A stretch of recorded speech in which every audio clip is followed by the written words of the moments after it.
Steam fogged my glasses as I ladled chicken soup into containers. The kitchen smelled like thyme and lemon, reminding me of Sunday dinners when Aaron was small. My phone buzzed with a live photo. Aaron stood on black sand, little Ally squealing with joy. Brittany's mother was filming the surf at something called Kaimana Royal, oceanfront suite. I blinked hard at the wire confirmation still open on my kitchen counter. $65,800. Where's the hospital? I whispered as ocean sounds roared through my phone speakers. My name is Scarlett Colt. I'm 68 years old. This is how I paid for a cure and got erased from my own family. The photo showed palm trees and blue water. Ally wore a bright yellow swimsuit, the one I'd bought her for her birthday. Aaron had his arm around Brittany, both of them tanned and relaxed. Everyone looked so happy, so healthy, so completely fine. I set down my ladle with shaking hands. The soup suddenly smelled too strong, making my stomach turn. The kitchen felt too small, the walls closing in. I stared at that wire confirmation again. The money I'd sent 3 days ago for Ally's emergency treatment. Money from selling my late husband's tools, each one a memory I'd traded for lies. Money from my retirement fund that was supposed to last me through my golden years. But there was no hospital in that photo. Just paradise. Just my family enjoying paradise without me. The fridge hummed while I scrolled through their messages with trembling thumbs. Don't tell anyone, she's ashamed, Brittany had written about Ally's condition. I had obeyed like a child, keeping the secret locked tight in my chest, carrying the worry alone. Aaron had sworn it was out-of-network pediatric immunotherapy. He said they needed the full amount up front. No insurance coverage, no payment plans. No time to research other options, just wire the money fast, or Ally might not get better. I opened my banking app for the 20th time that day. A pending charge made my heart stop completely. Kaimana Royal Excursions, $3,204. Excursions. Not medical bills, not hospital fees, not life-saving treatments. Excursions. My hands shook as I screenshot the charge. The date matched exactly when Aaron said they were rushing Ally to the specialist. While I was wiring my life savings, sacrificing my security for their emergency, they were booking island adventures, planning snorkeling trips and sunset cruises. I thought about all the times I'd believed Aaron without question. The rent money when his business was slow. The car repairs that never got done, but somehow the car kept running fine. The Christmas gifts I bought so Ally wouldn't go without while her parents spent money on themselves. She's ashamed. Brittany had written, but who was really ashamed here? Who was really sick? I saved every message, every lie, every manipulation wrapped in worry about my precious granddaughter. I sat at my kitchen table with a notepad and dialed the resort. My voice stayed steady from years of answering the school office phone, dealing with difficult parents and emergency situations. A cheerful clerk picked up on the second ring, her voice bright with tropical hospitality. Could you help me understand a reservation? I asked politely, my heart hammering against my ribs. Of course. What's the confirmation number? I read the numbers from Aaron's text message, each digit feeling like evidence of betrayal. The clerk tapped keys on her computer while I held my breath. Oh yes, 2 connecting oceanfront rooms for 4 guests. Lovely family vacation. The Kaimana Royal is absolutely beautiful this time of year. Would you like me to send a courtesy invoice for the grandmother's records? 4 guests. Not an army of medical staff. Not doctors and nurses. Just Aaron, Brittany, Ally, and Brittany's mother. The grandmother's records. That was supposed to be me. I was supposed to be the grandmother who got to watch Ally recover. Please do, I managed to say, my voice barely above a whisper. The email pinged my inbox 5 minutes later. Room service charges for champagne and lobster. Spa treatments for the adults. Luau dinner for 4 with premium seating. Mini golf for the family. Everything except medical bills. Everything except the emergency that had emptied my bank account. I printed the invoice with careful hands. The paper felt important, like evidence. Because that's exactly what it was. The clinic lobby smelled like hand sanitizer and crayons. Familiar scents from years of bringing Ally to checkups. I brought shortbread cookies for the nurse who always remembered my name, a small kindness in what felt like a world gone mad. Mrs. Colt, how can I help you today? She asked, her smile genuine and warm. Could you help me understand post-immunotherapy care? I asked softly, the words feeling foreign in my mouth. For Ally? Her smile faded into a confused frown. She pulled up Allie's chart on her computer, scrolling through months of routine visits. Her fingers stopped typing, hovering over the keyboard. Mrs. Colt, Ally's last visit was for seasonal allergies. 6 months ago. There's no immunotherapy scheduled, no specialist referrals, no serious conditions noted anywhere in her file. Nothing that would require emergency treatment. The hallway tilted dangerously. I gripped the counter to stay upright, my knuckles white against the beige laminate. Could you print her visit log? I whispered, afraid my voice would crack. The nurse squeezed my wrist gently, her eyes full of concern and growing understanding. I'm so sorry, she said, handing me the papers with careful tenderness. Outside in my car, I read every line with shaking hands. Routine checkups, allergy medication refills, a scraped knee from the playground that needed a bandage. Nothing that cost $65,000. Nothing that required emergency treatment. Nothing that justified stealing from a grandmother's retirement. My son had looked me in the eyes and lied with such conviction that I'd never questioned him. Used my love for Ally as a weapon against my common sense. Back home, late afternoon sun streamed over picture frames covering my living room walls. Aaron's graduation cap from college, the day I'd been so proud. Allie's first lost tooth, carefully preserved in a small envelope. A crayon turkey she'd made for Thanksgiving, construction paper wings spread wide with love. I remembered paying their rent after Aaron called me dramatic for worrying about their finances. I remembered watching Ally 10 nights straight, sleeping on their uncomfortable couch so her parents could reconnect on a weekend trip to wine country. I remembered the birthday dinner they skipped because money was tight, while posting photos from an expensive restaurant the same night. I'd told myself that love meant trust. I'd called it generosity when it was really fear of losing them, fear of being cut off from my only grandchild. Now I spread papers across my dining table like a crime investigation. Text messages printed in chronological order, bank receipts with damning timestamps, the clinic visit log showing a healthy child, the resort invoice showing a luxury vacation. Each piece of evidence telling the same ugly story of betrayal and greed. My son had stolen from me with calculated precision, used his daughter as bait, knowing I'd do anything for her. Treated my grandmother's love like a credit card with no limit and no consequences. I created a folder on my computer called Proof. Then I started organizing everything by date, cross-referencing lies with bank records. If Aaron wanted to play games with my heart and wallet, I'd play to win. But first, I needed to understand exactly how deep this deception went. My phone lit up with Aaron's smiling face, the same photo from his college graduation. I let it ring until silence filled the room again, each buzz feeling like another small violation. A text message popped up immediately, casual and cheerful. Hey Mom? Everything good? We'll be off-grid for a few days. Island life, you know? Thanks again for helping with Ally's treatment. You're amazing. Love you. I stared at those words until they blurred through my tears. Thanks for helping with treatment. Love you. While they sipped tropical drinks on a beach I'd unknowingly paid for with my future security. I set the phone face down and reached for my purse, my movements deliberate now. No more off-grid, I said to my empty kitchen, my voice stronger than it had been in days. If they wanted to disappear into paradise, they'd picked the wrong grandmother to leave behind. I wasn't the confused old woman they thought I was. I was a retired school secretary who'd spent 30 years organizing files, tracking down parents who wrote bad checks, and dealing with people who thought rules didn't apply to them. I had their resort confirmation, their excursion bookings, their lies documented in black and white. They thought I was just a lonely widow who'd forget about the money if they sent enough cheerful vacation photos. They were wrong about everything. I grabbed my car keys and headed for the bank, feeling more determined than I had in years.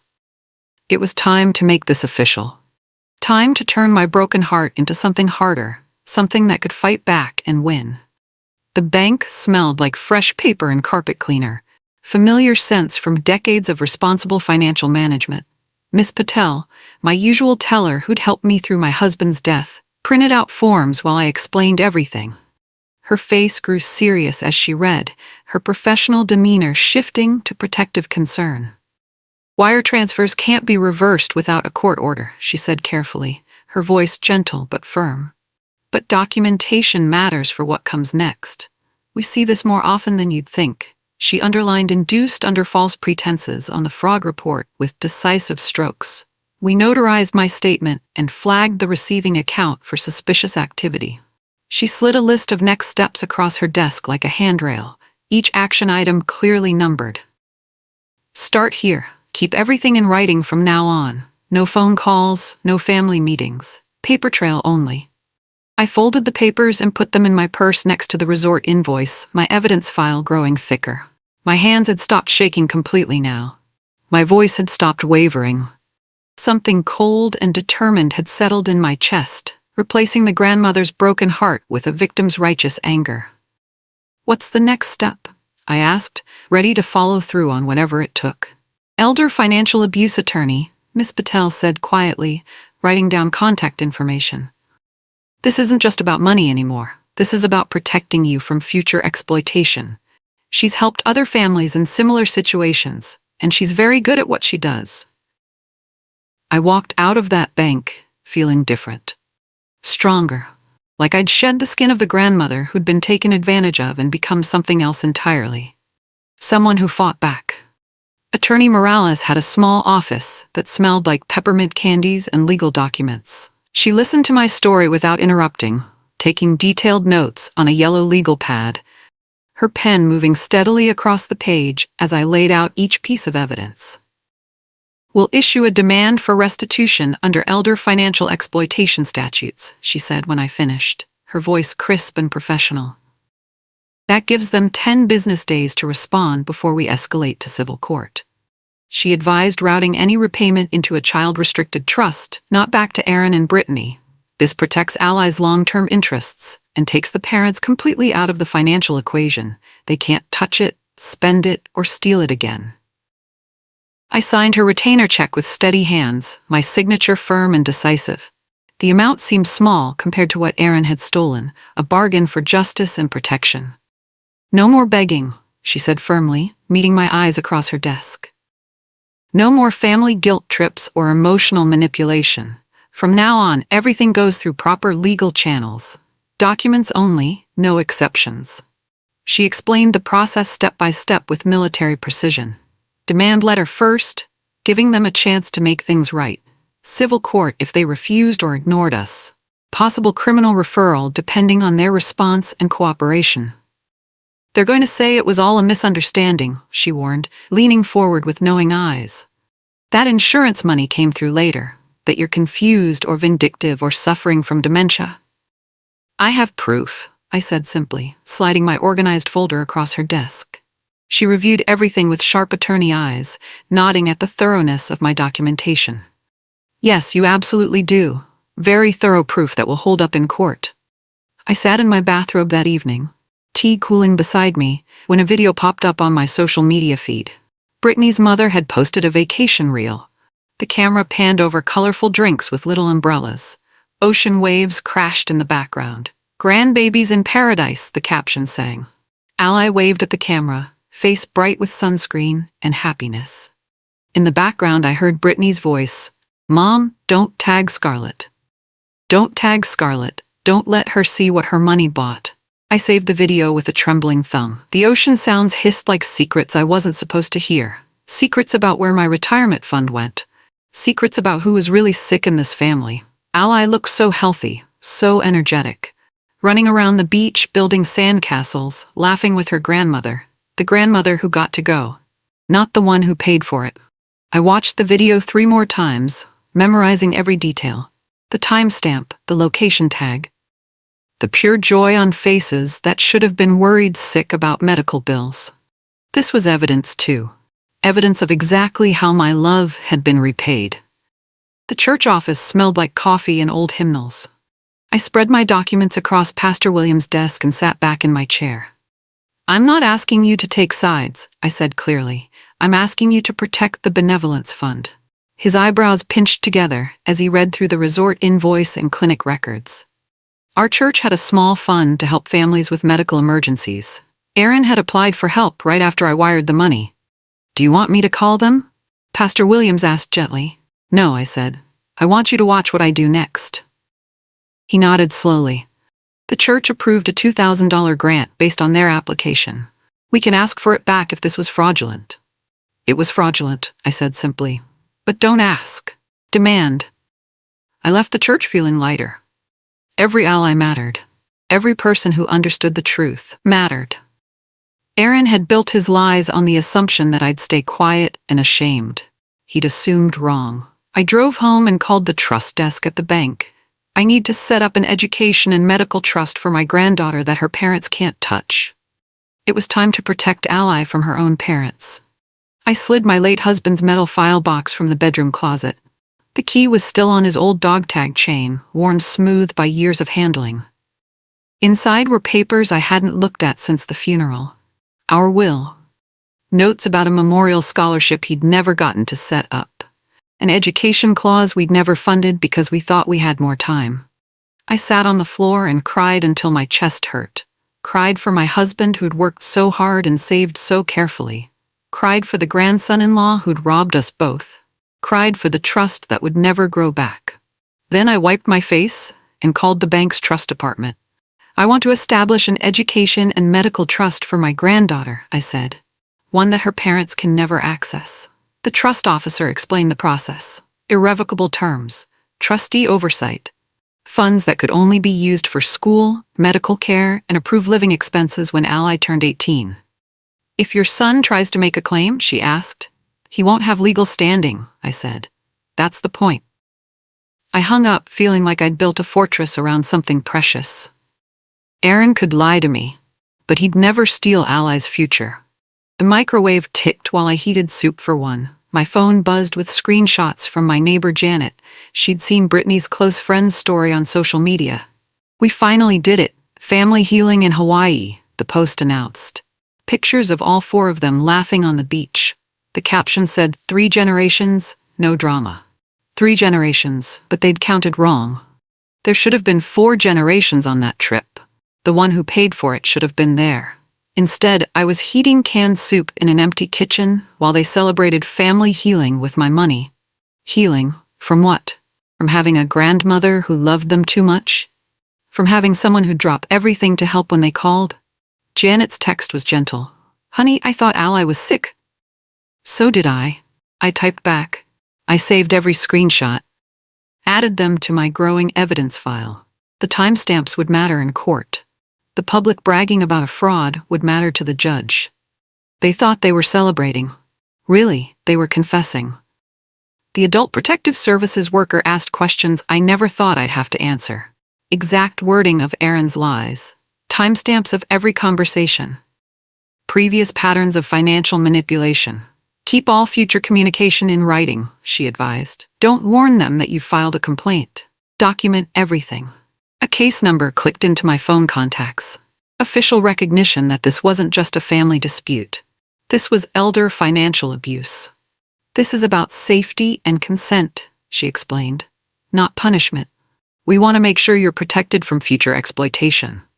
I wrote those words on a sticky note and put it on my refrigerator, right next to Ally's drawing of our family. The drawing that showed 4 stick figures holding hands, not 3. The investigation would take time, but knowing someone official was watching made me feel less alone. Less like the confused old woman Aaron probably described to his friends. I was a crime victim now. With rights, with protections, with people trained to spot the lies I'd been blind to for so long. It felt strange, but it also felt like justice starting to wake up. The insurance office was in a beige strip mall that smelled like copy toner. The agent pulled up the auto policy I'd been paying for Aaron's family for 2 years. You realize you're listed as the primary account holder, she said gently. You can make changes anytime. My signature canceled future payments effective at renewal. They'd get the notification letter in the mail, right around the time they got back from paradise. Outside in the parking lot, I breathed cold air until my lungs stopped hurting. Each step felt like reclaiming pieces of myself Aaron had stolen. I texted the pediatric clinic. Please update Ally's emergency contact to my number only. Remove Aaron and Brittany as financial contacts. The nurse called back within an hour. Of course, Mrs. Colt. Is everything all right? It will be, I said. That night, I made a list of every bill, every account, every service I'd been quietly covering. Phone plans, streaming services, Ally's swimming lessons, even their grocery delivery membership. One by one, I'd take back control. One by one, they'd learn what it felt like when the Bank of Grandma closed permanently. Under harsh fluorescent lights, I initialed each page of the demand letter while Attorney Morales explained the timeline. 10 business days to repay the full amount into Ally's trust. Otherwise, civil action and criminal referral to the County Elder Abuse Unit. She'd added a paragraph offering a payment plan with automatic payroll deductions. We're giving them a way back, she said. A chance to make this right. I nodded, though part of me hoped they'd refuse. Part of me wanted to see this through to the end. The certified letter left the building like a small, serious bird carrying my message.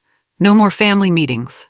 No more tearful phone calls. Just legal consequences flying toward their paradise vacation. How long until they respond? I asked. Most people call within hours of getting served, she said. Panic makes them react fast. I went home and waited. The house felt different now. Quieter, but not empty. Focused. Like a storm building pressure before it breaks. My phone stayed silent all evening. Either they hadn't gotten the letter yet, or they were too busy enjoying their fraud to check the mail. Either way, the clock was ticking. I sat in short-term parking at the airport, watching families spill out of the arrivals gate, leis around their necks, shopping bags full of souvenirs, happy faces full of vacation memories. For a moment, I imagined a dramatic confrontation, my voice echoing under the skylights. Security getting involved, Ally crying in confusion. Then I pictured my granddaughter's face if she saw me screaming at her parents in public, the trauma that would add to whatever damage they'd already done. I drove home instead, slid copies of the demand letter into their mailbox, locked my front door. My fight would be documents, not scenes, evidence, not emotions, the law, not family drama. I made myself dinner and ate it slowly. Tomorrow, Aaron would find out what happened when you stole from someone who'd spent 30 years organizing files and keeping perfect records. Tomorrow, the real reckoning would begin. But tonight, I was done being the victim. Tonight, I was the grandmother who'd learned to fight back with paperwork instead of tears. It felt surprisingly good. The iPad rang with a video call. Ally's face appeared on screen, cheeks pink from sun, hair still damp from the pool. "Grandma, we saw sea turtles today," she whispered, glancing toward the hotel room door. "They were huge. Are you mad at us?" My heart melted despite everything. "Never at you, Angel. I'm just making sure you're always safe and taken care of." Brittany's shadow crossed behind the screen. The call went black immediately. "Safe," I repeated to the empty room. That's what this was really about. Keeping Ally safe from parents who'd use her as a pawn, parents who'd lie about her health to steal money, parents who'd teach her that love was something you could sell to the highest bidder. I called the bank's trust department and added more instructions. The trust would pay for Ally's real medical needs directly to providers, her education expenses straight to schools, her living costs when she turned 18. Never again would Aaron be able to use his daughter's needs as a weapon against people who loved her. The trust would protect her long after I was gone. That mattered more than getting my money back. The elementary school hallway smelled like pencil shavings and disinfectant. I brought the secretary a small plant and sat down in the visitor's chair. "Could you help me with something?" I asked quietly. I showed her the letter from the trust officer, explained that all school payments for Ally should now be routed through the bank's portal instead of to her parents. "We can work with the trust system," she said after reading everything carefully. "It happens more often than you'd think." A new pipeline formed where my heart used to be. Protection flowing directly to Ally without passing through her parents' hands. Money that couldn't be diverted to vacations or lies. "Are you sure about this, Mrs. Colt?" the secretary asked gently. "Family situations can be complicated." "I'm protecting my granddaughter," I said simply. "That's never complicated." I left the school feeling like I'd built another wall around something precious. Aaron could rage all he wanted. But Allie's future was safe now. Safe from parents who saw her needs as opportunities for fraud. An email from Aaron landed in my inbox at 2:11 a.m. I read it over my morning coffee, hands steady now where they used to shake. The first paragraph was angry. How dare I involve lawyers? How could I be so vindictive? Didn't I trust my own son? The second paragraph was pleading. I'd misunderstood everything. Insurance had come through at the last minute. They'd needed time as a family to process Allie's health scare. The third paragraph offered to pay some back if I'd drop all these threats and legal nonsense. Some back. Not all. Not the full amount they'd stolen. Just enough to make me go away quietly. My fingers hovered over the keyboard. Then settled. All communication must go through my attorney. Full repayment to Allie's trust as outlined in the demand letter. See pages 3 and 4 for payment options. I hit send without a second thought. No more manipulation. No more guilt trips. No more treating my love like a renewable resource. Just consequences finally coming home to roost. Brittany's mother posted a meme about jealous grandmothers who can't handle their adult children's success. The comment section buzzed with agreement from people who didn't know the real story. A neighbor added a sunset photo with 4 beach chairs in a perfect row. 3 generations, 1 miracle vacation, she captioned it. Someone asked where I was if I'd funded the miracle. I said nothing online. But Attorney Morales filed the civil complaint that afternoon. Public silence could be its own kind of spotlight. Sometimes the most powerful response was no response at all. Let them celebrate on social media. Let them brag about their fraud. Every post was more evidence. Every photo was another piece of proof that they'd lied to get my money. The court would see their vacation photos alongside my bank records. The judge would read their celebration posts next to their fake medical emergency texts. They thought they were winning. Really, they were building my case for me. I printed out every post, every comment, every piece of their online confession. The folder marked evidence grew thicker by the day. Justice was patient. But it was also thorough. They arrived unannounced at my door just after sunset. Sunburned and brittle looking, with Allie asleep in the back seat of their car. In my kitchen that smelled like dish soap and lemon, Aaron's mouth quivered like when he was 5 years old and had broken a window with his baseball. "Mom, it got out of hand," he said, voice cracking. "We never meant for it to go this far." Brittany kept her sunglasses on even inside, her arms crossed tight across her chest. I slid the payment plan across my kitchen table. The same table where I'd helped Aaron with homework, where I'd taught him that actions had consequences. "You can make this right," I said quietly. "But it has to be all of it. Into Allie's trust, like the lawyer explained." I turned on the baby monitor app on my phone so I could hear Allie breathing in the car. Her steady breath anchored me to what mattered most. Not my hurt feelings, not their excuses. Just protecting the innocent child caught in the middle. Aaron's apology collapsed into a mountain of excuses before it even got started. The stress of parenting, how they hadn't had a real break in years, how I wouldn't understand because I'd never been in their position. "Hawaii was cheaper than therapy," Brittany muttered from behind her sunglasses. "We needed to heal as a family." A laugh escaped me before I could stop it, sharp and bitter in the quiet kitchen. "You sold me a hospital bed and bought oceanfront rooms." I said simply, "You made me worry sick about my granddaughter so you could work on your tans." Aaron's face crumpled, but I pointed to the signature line on the payment agreement anyway. "This isn't about forgiveness anymore," I said. "This is about accountability. Sign it or don't, but the legal process continues either way." The room held its breath. Even the refrigerator stopped humming. Finally, Aaron picked up the pen with shaking hands. They signed the repayment plan with fingers that couldn't quite stay steady. Attorney Morales emailed a wage assignment template within minutes. The bank updated the trust to receive automatic payments from Aaron's payroll. "I want to be added to Allie's school pickup list," I said while they read through the legal documents. "And I need her schedule." Brittany bristled immediately. "You're taking over everything. This is controlling behavior." I rinsed my coffee mug at the sink, watching the suds swirl down the drain. "No," I said calmly. "I'm taking responsibility for the money you stole, for the trust you broke, for the granddaughter you used as bait." Aaron folded the papers and put them in his jacket pocket. Mom, we're really sorry. You're sorry you got caught, I interrupted. There's a difference. They left without saying goodbye. Ally waved at me from her car seat, still half asleep from the long flight. I waved back and locked the door behind them. The hardest part was over. Now came the rebuilding. In small claims court, the judge read Aaron's text messages aloud. My cheeks burned, but I kept my spine straight. Every lie, every manipulation, every fake emergency laid bare under fluorescent lights.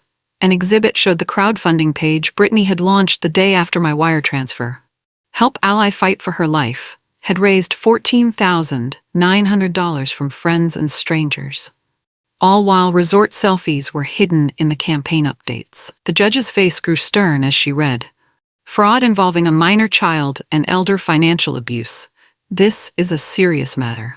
She ordered full restitution to the trust, legal fees, and a referral to the county elder abuse unit for criminal investigation.